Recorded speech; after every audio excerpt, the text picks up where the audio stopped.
Hi, this is Sharon Pope. I'm the love and relationship coach for women who want more. This is a topic that I've wanted to dive into for a long time.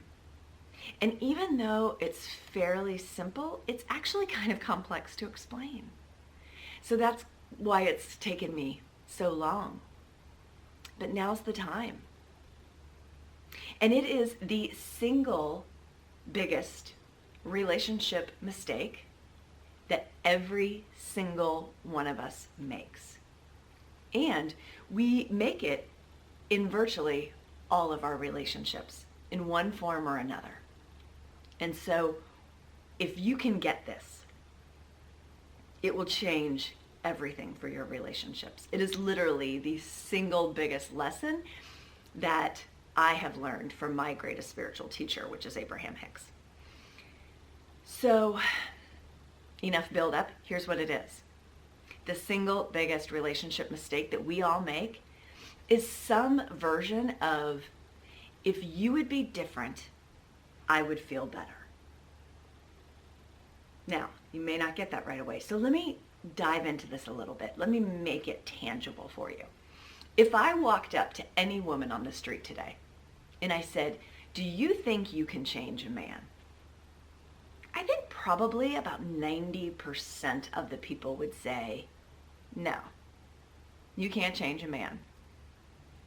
We have been taught that you can't change somebody else. So intellectually, we know that that's not possible. But that doesn't stop us from trying to get them to change so that we can feel some version of better. So let me give you some examples of things that I have heard from people, or probably coming out of my mouth at some point or another.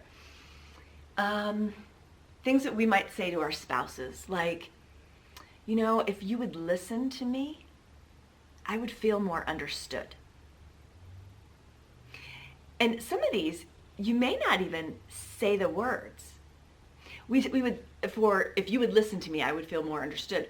We actually wouldn't never say that, but what we'd say is, you never listened to me. And then we would know, although we wouldn't speak, he doesn't even understand me. He doesn't even know who I am. Right? So that's how this manifests. So let me give you some other examples. If you would be more loving and complimentary of me, I would feel more beautiful and more desirable. If you would communicate with me more, then I'd feel important and special to you. So we don't actually say those words. We say things like, my husband never talks to me. He calls me cute and pretty, but not beautiful. And I can't remember the last time that we were intimate. Those are the things that we say.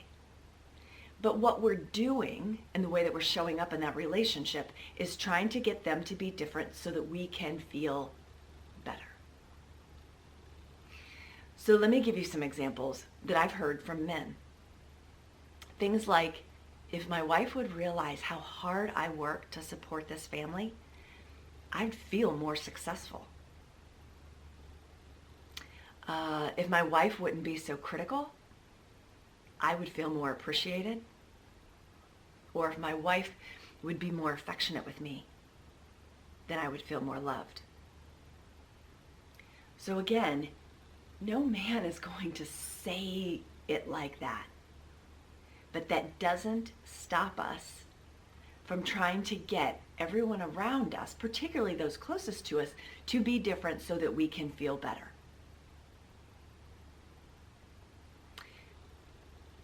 We do it with our parents. If my mom wouldn't be so critical of me, I would finally feel accepted by her.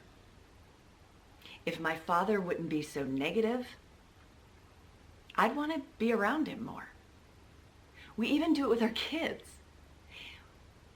When you get good grades, I'll be proud of you. Or when you listen to me and you are a good boy, I'm in a good mood. So we never say these words because we intellectually know it's crazy making for us and for them. It's very conditional. And it's no way to live. And it's no way to build and sustain loving, lasting relationships. So what do?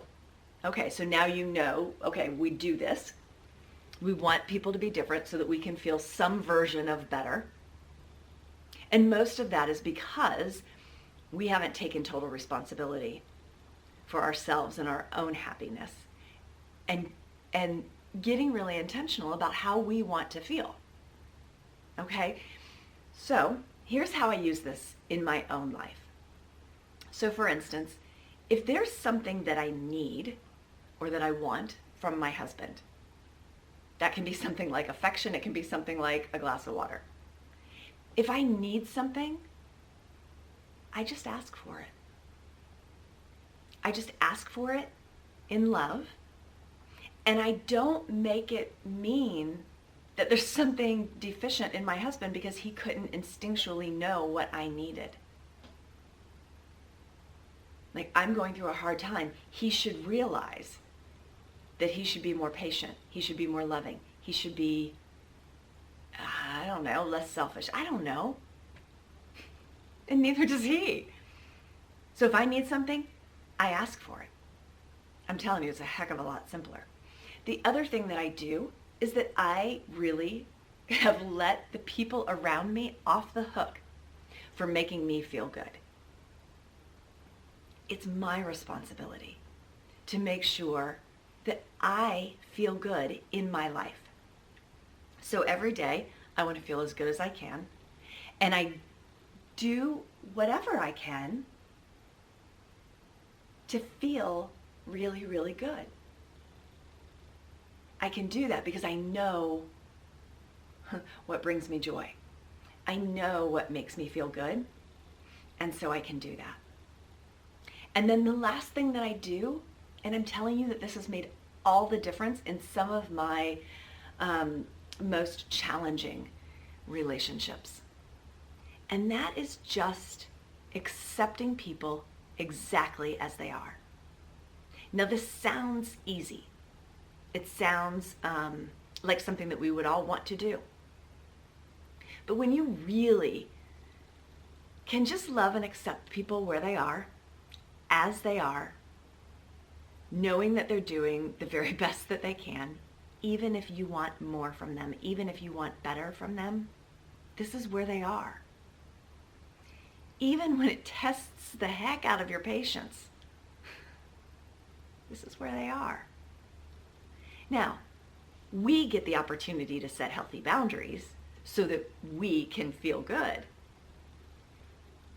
But once you let everybody around you off the hook for making you feel better, and then you can really just love and accept them where they are, that's how you can master relationships. Don't beat yourself up. Nobody has taught us this stuff. There was no making relationships work class.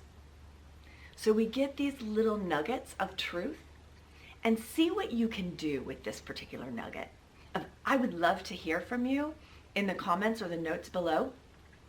How do you, now that you know this, now that you know that we inevitably try to get other people to be different, some form of different, so that we can feel some form of better. Now that you have that awareness, I want to hear from you how it has shown up in your life and in your relationships. Because when you dig deeper to look for that, now you have an awareness that's going to shift that particular relationship, because you just won't do it as often. So I would love to hear from you. If this has been helpful, please give this video a like. I come out with new content about every other day. So every week you're going to get new videos from me. So please subscribe to the channel. And until next time, be well.